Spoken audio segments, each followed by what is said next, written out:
Picture this. You've saved for years, scouted neighborhoods, and finally found your dream home, only to lose it to a corporate buyer with deep pockets. Sound familiar? That's because the home ownership game isn't just tough. It's rigged today. Builders are slowing down, prices are skyrocketing, and entire neighborhoods are being snapped up by private equity firms. But here's the kicker. This isn't just a random market trend. There's a system at play. And today, I'm pulling back the curtain.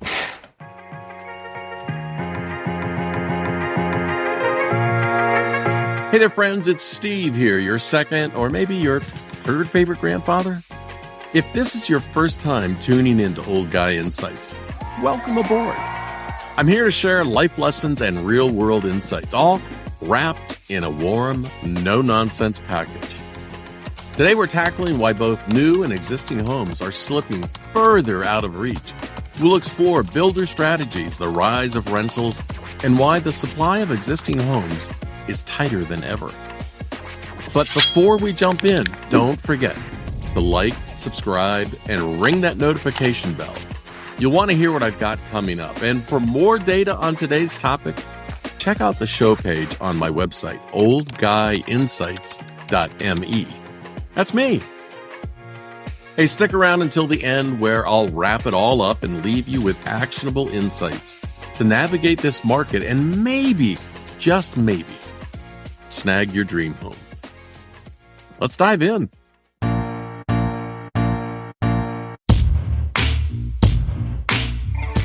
For generations, owning a home has been the cornerstone of the American dream.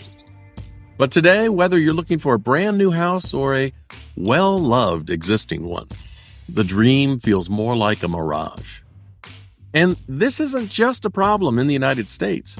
Around the world, home ownership is becoming increasingly out of reach.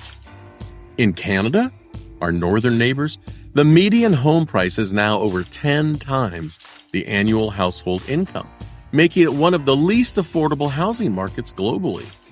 Australia, our friends down under, they're not far behind with a ratio of 8 times the annual income. And here in the United States, the median house price is around 5 times the annual income, while lower still presents significant challenges to first-time buyers. These staggering numbers highlight a universal truth. The path to homeownership is growing steeper no matter where you live.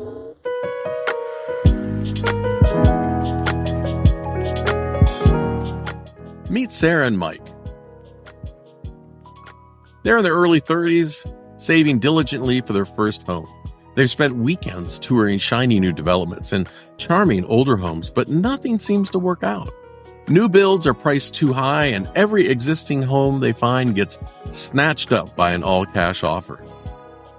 I don't get it, Mike says. These houses are barely on the market for a day. Sarah sighs. Even if we could bid high enough, how are we supposed to then save for daycare, car repairs, a new water heater, when everything's already so expensive? Their frustration is shared by millions of first-time buyers caught between soaring prices and a limited supply of homes.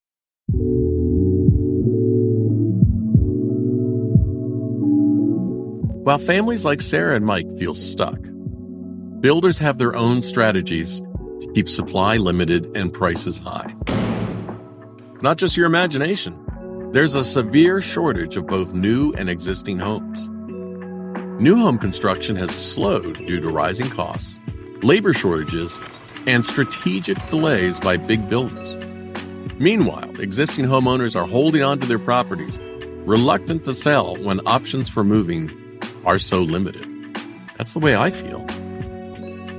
But the challenges don't stop with new builds. Even existing homes are slipping out of reach, thanks to rising competition from investors.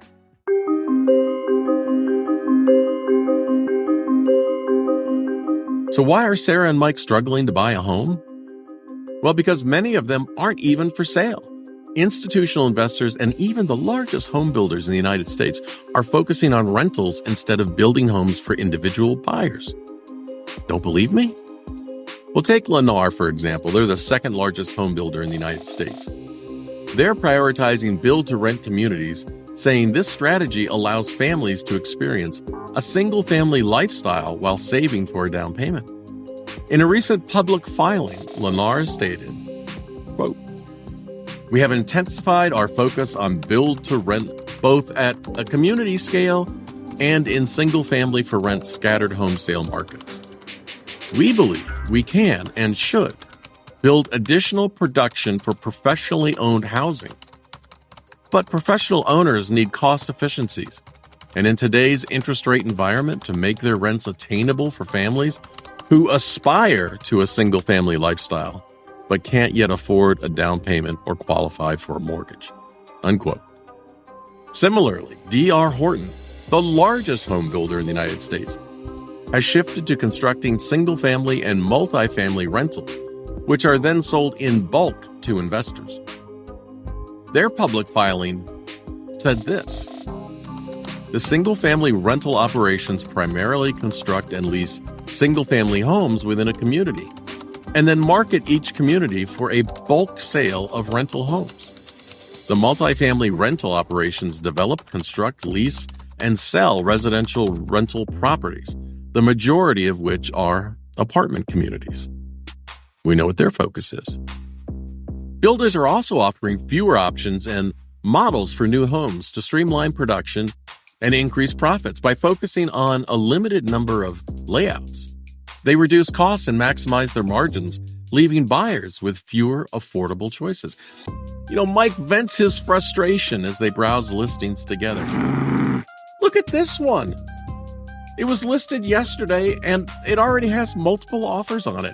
How are we supposed to compete with that? Sarah says, not just us. These investors don't even blink at these prices. They're buying entire neighborhoods and turning them into rentals. Here's the kicker. While home sales are down, profits for home builders are soaring.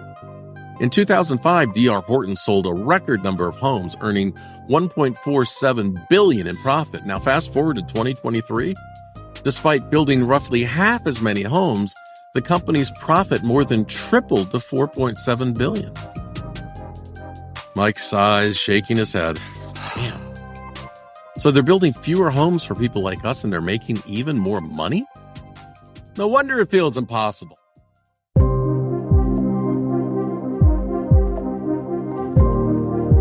It's not just about what's being built or rented. It's also about why building homes has become such a slow and costly process. First there's the labor shortage. Over 400,000 open positions in the construction industry remain unfilled, and the industry needs 740,000 new workers annually to meet demand and replace retirees. That's like trying to fill a leaky bucket with more water, and it just keeps pouring out. Builders are struggling to find skilled labor, which delays projects and drives up costs. And now you toss in potentially mass deportation on top of that. Where are the workers coming from? Now, then there's the supply chain crisis with skyrocketing costs for materials like lumber and steel. Builders often wait for prices to stabilize, which slows down progress even further.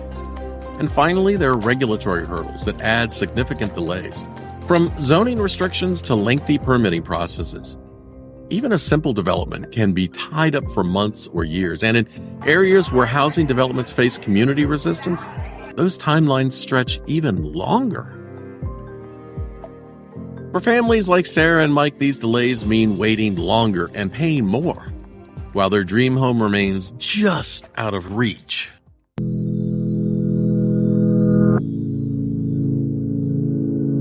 To be fair, builders argue that they're managing risk in an uncertain market. Phased releases where builders hold back homes, they say, help balance supply and demand, preventing overbuilding and potential losses. Some even claim that their build-to-rent communities are filling a critical gap, offering families like Sarah and Mike a place to live while they save for a down payment. But here's the problem. What makes sense for builders often feels like an insurmountable roadblock for buyers. For Sarah and Mike, these strategies mean fewer options, higher prices, and a growing sense that the dream of homeownership might never happen.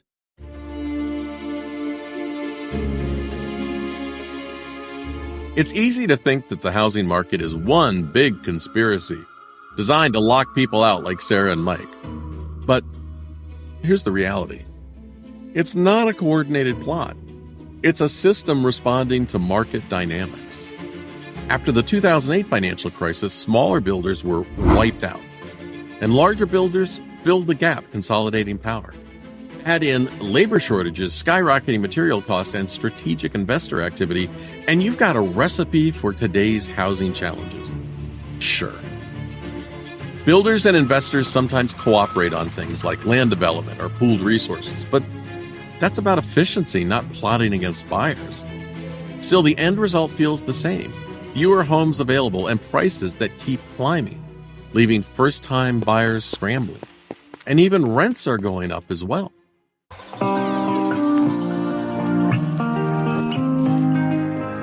Historically, government intervention has helped ease housing crises. Policies like the Housing Act of 1937 and FHA mortgage programs made home ownership accessible to millions. More recently, cities like Minneapolis have reformed their zoning laws to allow multifamily housing, increasing supply and stabilizing prices. But in today's political climate, while reducing government and cutting regulations is often a priority, major reforms seem unlikely. Even if policymakers wanted to act, the necessary agencies and staff may lack the resources to enforce changes. So for Sarah and Mike, this means they're unlikely to see meaningful relief anytime soon. The system as it stands seems built to serve the interest of large players rather than individual families. And who's paying the lobbyists, right?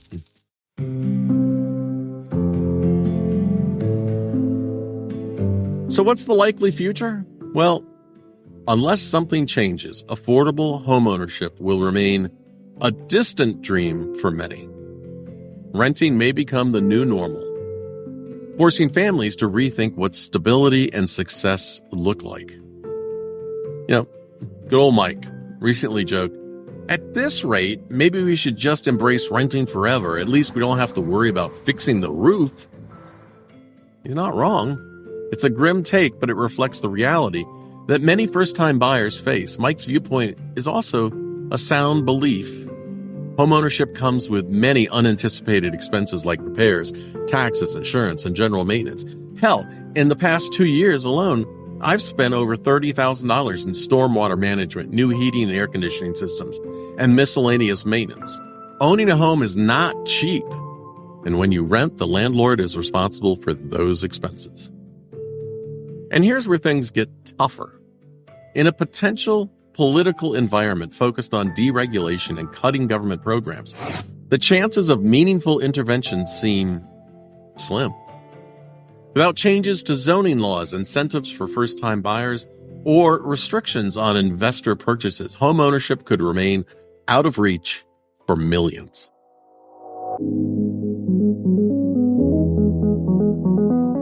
Today's housing market is a minefield of limited supply, investor competition, and rising costs.